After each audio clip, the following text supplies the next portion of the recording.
अस्सलाम वालेकुम, बिस्मिल्लाहिर्रहमानिर्रहीम। आज हम स्टार्ट करने लगे बायनोमियल डिस्ट्रीब्यूशन।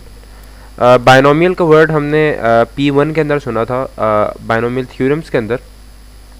अब ये ही वर्ड आपका S1 में आता है, लेकिन अब ये डिस्ट्रीब्यूशन के फॉर्म में आता है। जो सिमिलैरिटी है दोनों चैप्टर्स के अंदर, दोनों पेपर्स के चैप्टर्स के अंदर, वो सिर्फ और सिर्फ फार्मूला के ऊपर है और बेसिक बायनोमियल कॉन्सेप्ट के ऊपर है। सही है, तो हम बिल्कुल S1 के स्टैंडर्ड का हम बायनोमियल अभी पढ़ेंगे। तो बिस्मिल्लाह पढ़ते हैं, बिस्मिल्लाहिर्रहमानिर्रहीम। अच्छा, बायनोमियल के अंदर सबसे पहले हम बायनोमियल को हम लिखते कैसे हैं, इसके पैरामीटर्स क्या हैं, सबसे पहले हम ये चीज़ डिस्कस करेंगे। तो अगर बायनोमियल के हम पैरामीटर्स की बात करते हैं, बायनोमियल के जो पैरामीटर्स हैं, अगर हम उसे लिखें तो उसे हम लिखते हैं यूँ x, और पैरामीटर आपके हैं n और p। n क्या है, p क्या है, ये सारी चीज़ें मैं आपको अभी 2 मिनट के अंदर आपको सब कहते समझ आ जाएगा। अच्छा, अभी इससे पहले मैं 2 चीज़ें डिस्कस करना चाहता हूँ। वो ये है कि जो मैंने ये लिखा है, जो x और b के बीच में जो मैंने एक आपको जो भी कहते हैं, इसे आप अभी मैं बताऊँगा नहीं, इसे क्या कहते हैं। इसे मैथ्स की ज़बान में हम फॉलोज कहते हैं, इसे हम फॉलोज कंसिडर करते हैं। This is called follow. मतलब अगर मैं इसे रीड आउट करूं तो होता है x फॉलोज b। ठीक है। अच्छा, अब हमने x फॉलोज b, ये हमने कहते हैं बेसिक मैंने बता दिया, बायनोमियल लिखते हैं कि x फॉलोज बायनोमियल और 2 पैरामीटर है n और p। ठीक है। अब नेक्स्ट चीज़ पे आते हैं। इसे अगर मैं आम अंग्रेजी में लिखूं तो ये हमारा बनता है बायनोमियल जो है वो आपका डिपेंडेंट है 2 वेरिएबल्स पे या 2 पैरामीटर्स पे। उन 2 पैरामीटर्स को हम कहते हैं n n p। ठीक है, n और p, ये 2 पैरामीटर्स हैं जिस पे आपका बायनोमियल डिपेंडेंट करता है। मतलब अगर आपको बायनोमियल का क्वेश्चन आता है ना, तो सबसे पहले घबराने से पहले, आप लोग घबरा जाते हैं ना, तो घबराने से पहले आपने जो 2 पैरामीटर्स है ना, ये आपने फाइंड आउट करने हैं। उसके बाद आपका बायनोमियल का क्वेश्चन मैं कहते बेट करता हूँ आपको सॉल्व हो जाएगा। ठीक है। अच्छा, अब नेक्स्ट पार्ट पे चलते हैं। n और p क्या चीज़ है। n और p है आपका नंबर 1, n और p है आपके पैरामीटर्स। तो n हम रिप्रेजेंट करते हैं आपका नंबर ऑफ ट्रायल्स, और p हम रिप्रेजेंट करते हैं प्रोबेबिलिटी ऑफ सक्सेसफुल इवेंट्स या प्रोबेबिलिटी ऑफ सक्सेस। तो ये n होता है आपका नंबर ऑफ ट्रायल्स,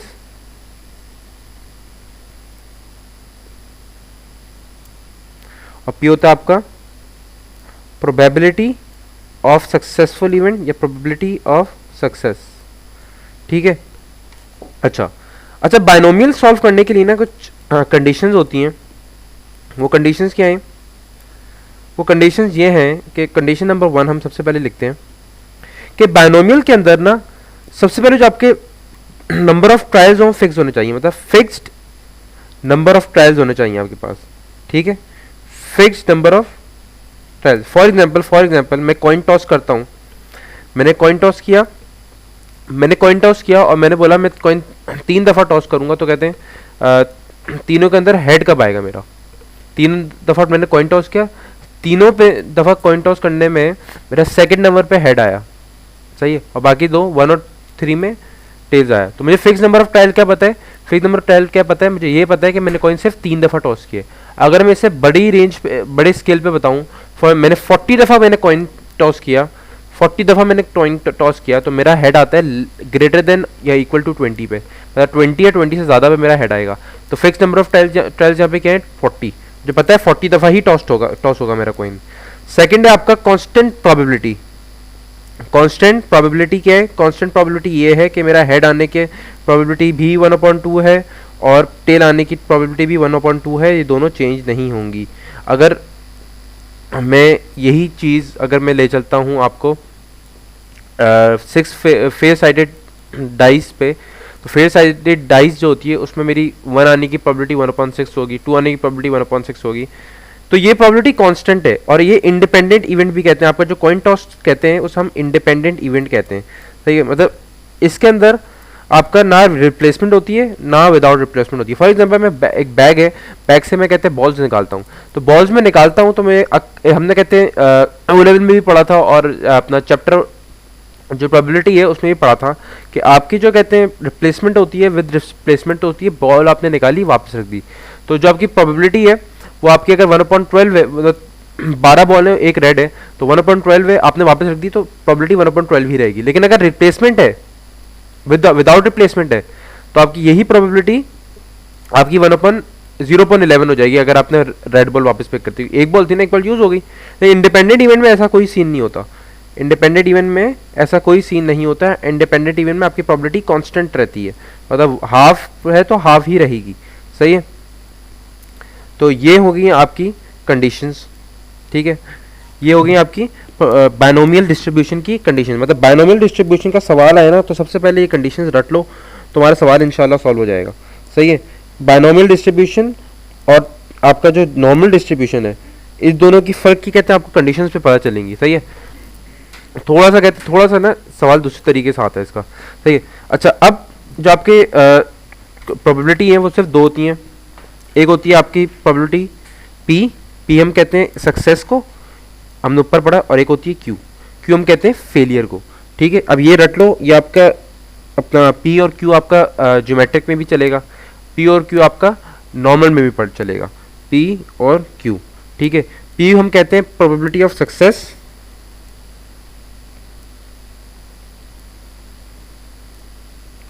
और क्यू हम कहते हैं प्रोबेबिलिटी ऑफ फेलियर, ठीक है। ये चीज आपकी ज्योमेट्रिक और नॉर्मल के अंदर चलेगी। अच्छा, बायनोमियल एक और जगह आता है, बायनोमियल हमारा आता है एक नॉर्मल डिस्ट्रीब्यूशन के चैप्टर के बिल्कुल लास्ट पार्ट है, वो बायनोमियल होता है।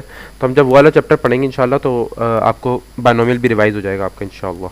अच्छा, हमें पता है प्रोबेबिलिटी या तो हमारी सक्सेस होगी या तो फेलियर होगी, ये नहीं होगा कि हमारे को बीच का रास्ता होता है, या तो प्रोबेबिलिटी सक्सेस होगी या तो फेलियर होती है। और हमें पता है हमारी जो टोटल प्रोबेबिलिटी होती है वो हमेशा 1 होती है। तो हम अगर सक्सेस और फेलियर को ऐड करें तो हमारा 1 आंसर आता है, ये हमें पता है। ये तो बचपन से हम ओ लेवल से पढ़ते हुए आ रहे हैं कि टोटल प्रोबेबिलिटी हमारी हमेशा 1 होती है।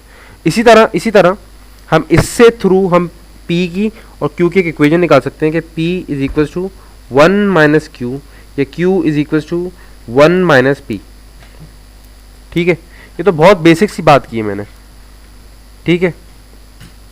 अच्छा, अब हम अगर प्रोबेबिलिटी के, मैंने बिल्कुल आपको पैरामीटर्स और ये कंडीशंस वगैरह की बात की, अभी मैंने कोई नई बात नहीं की, बिल्कुल मैंने अभी बेसिक सी बात की है। अच्छा, अब हम अपने नेक्स्ट पार्ट पे आते हैं, और वो क्या है, वो है सबसे पहले, अगर मैं नेक्स्ट पार्ट स्टार्ट करने से पहले मैं एक बात रिवाइज करवाना चाहता हूँ।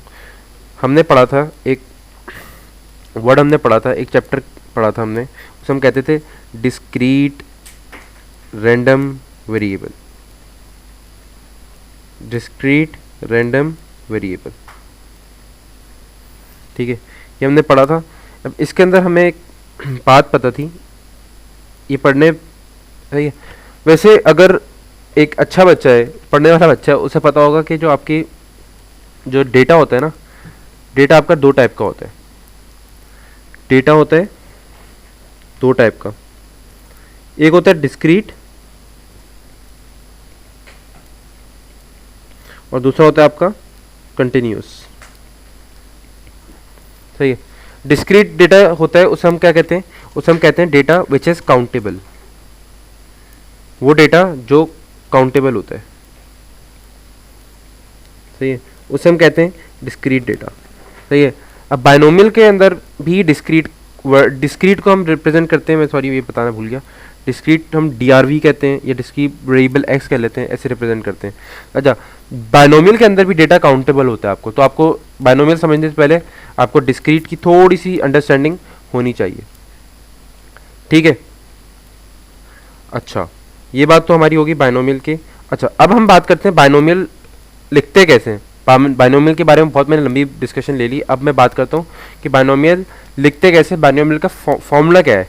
तो बायनोमियल का जो फॉर्मूला है वो यूं है कि हमें आपको याद होगा कि हम जब पेपर 1 में थे, पेपर 1 के हमने पढ़ा था कि बायनोमियल का फॉर्मूला यूं था कुछ, a प्लस बी की power n equals to n c r a power n minus r b power r, ये था P1 की S1 के अंदर भी कुछ यूं ही फॉर्मूला है, S1 के अंदर भी सिमिलर फॉर्मूला है, बस S1 के अंदर थोड़ी सी रहते हैं टर्म्स चेंज होंगी, आपका N और C वही रहेगा, X R की जगह आपका आ जाएगा यहाँ पे X, ठीक है, और यहाँ पे आपका A की जगह Q आएगा, Q की पावर N माइनस X और P की पावर X।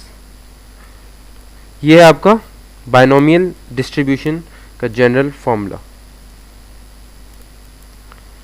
ठीक है।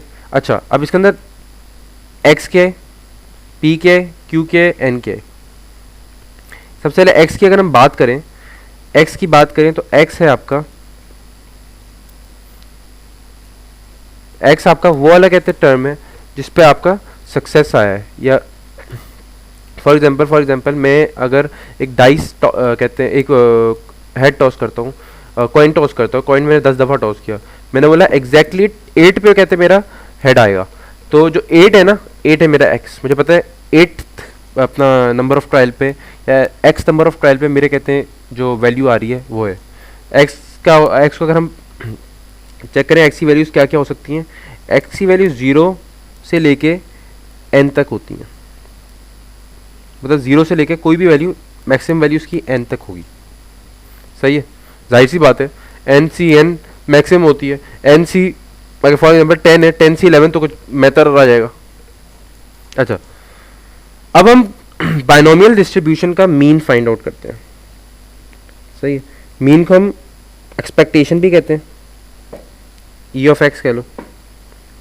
इसका क्या फॉर्मूला है, इसका फॉर्मूला होता है आपका एन पी। अच्छा, ये एन और ये एन दोनों एक ही हैं, इन्हें हम कहते हैं नंबर ऑफ ट्रायल्स, ठीक है। पी है आपका प्रोबेबिलिटी ऑफ सक्सेस और क्यू है आपका प्रोबेबिलिटी ऑफ फेलियर, ठीक है। अच्छा, दूसरी चीज़ वेरिएंस। वेरिएंस क्या है, वेरिएंस हम कहते हैं स्टैंडर्ड डेविएशन के स्क्वायर को। स्टैंडर्ड डेविएशन क्या है, ये जो मैंने कहते हैं ग्रीक या लैटिन कहते हैं, लिखा है मैंने लेटर, इसे हम कहते हैं फाई, सही है, ये स्टैंडर्ड डेविएशन को रिप्रेजेंट करने के लिए होता है। तो स्टैंडर्ड डेविएशन का अगर हम स्क्वायर करते हैं तो हमें वेरिएंस मिल जाता है। वैसे वेरिएंस का जनरल फॉर्मूला है बाइनोमियल के अंदर, बाइनोमियल के अंदर अलग है, बाकी चैप्टर्स के अंदर अलग है, वो है एन पी क्यू, ठीक है। हमें मीन का फॉर्मूला पता चल गया और दूसरा हमें वेरिएंस का फॉर्मूला पता चल गया, ठीक है। और एक और फॉर्मूला है वो है स्टैंडर्ड डेविएशन का। तो स्टैंडर्ड डेविएशन का जो फॉर्मूला है वो है आपका अंडर रूट वेरिएंस, क्योंकि स्टैंडर्ड डेविएशन आपका वेरिएंस आपका स्टैंडर्ड डेविएशन का स्क्वायर होता है, तो स्टैंडर्ड डेविएशन आपका वेरिएंस का अंडर रूट होगा। तो स्टैंडर्ड डेविएशन का आपका फॉर्मूला है स्टैंडर्ड डेविएशन इक्वल्स टू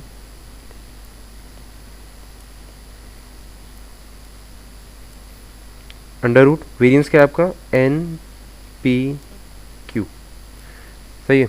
तो वेरिएंस को हम रिप्रेजेंट करते हैं variance equals to standard deviation square, ये एक ही बात है।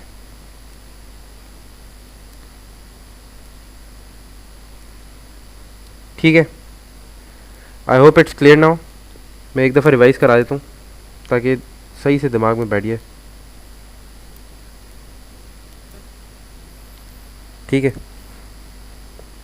अच्छा, अभी हमने बिल्कुल बेसिक पढ़ा है बाइनोमियल के, हमने कोई नई चीज़ नहीं पढ़ी, कोई मुश्किल चीज़ नहीं पढ़ी, हमने बिल्कुल बेसिक पढ़ा है बाइनोमियल डिस्ट्रीब्यूशन के अंदर। अभी जो इसके केसेस हैं वो हम नेक्स्ट क्लास के अंदर पढ़ेंगे, अभी मैंने बिल्कुल बेसिक पढ़ा है, बिल्कुल बेसिक। आप रिवाइज करिएगा, नेक्स्ट क्लास तक इंशाल्लाह हम सवाल सॉल्व करेंगे तो आपको मजीद बाइनोमियल समझ आएगा।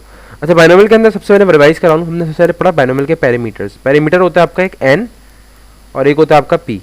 ये क्या था, ये था इसका मतलब है फॉलोज, मतलब binomial follows, x follows binomial with parameters n and p. N है आपका नंबर ऑफ ट्रायल्स और पी आपका प्रोबेबिलिटी ऑफ सक्सेस। आपका जो बाइनोमियल है ना वो डिपेंड ही दोनों इन चीज़ों पे करते हैं, दो पैरामीटर्स पे।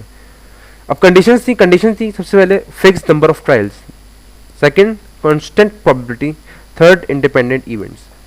दो चीज़ें बाइनोमियल के अंदर, एक पी मतलब प्रोबेबिलिटी ऑफ सक्सेस और एक Q probability of failure. Total probability हमेशा 1 होती है। अच्छा, इसी तरह बाइनोमियल का मैंने फॉर्मूला बताया था, मैंने बोला था x जो होता है वो x आपका 0 से लेके n तक होता है। मीन का फॉर्मूला था एन पी, वेरिएंस का फॉर्म होता है NPQ। सही है, ये हमारा छोटा सा बाइनोमियल का कॉन्सेप्ट है। इंशाल्लाह नेक्स्ट क्लास के अंदर हम बाइनोमियल को फर्दर डिटेल के अंदर और स्पेसिफिक क्वेश्चन देखेंगे। इंशाल्लाह हमारा बाइनोमियल वाइंड अप हो जाएगा। जज़ाकल्लाह खैर।